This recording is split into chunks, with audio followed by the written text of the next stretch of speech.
Le logement cher est à la source de la colère sociale. C'est le titre évocateur de la tribune publiée il y a 2 jours par l'association Droit au logement.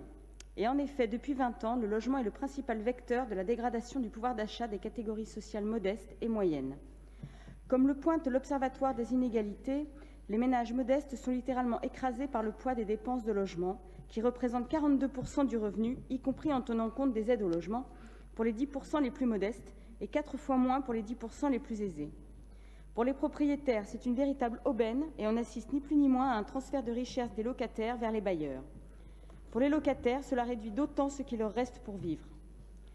Tous les Fontenaisiens connaissent cette situation et en tant qu'élus, nous sommes quotidiennement sollicités par des ménages en grande difficulté dont le budget est totalement grévé par des loyers beaucoup trop élevés pour des logements beaucoup trop petits, avec le spectre de l'expulsion locative en cas d'impayé.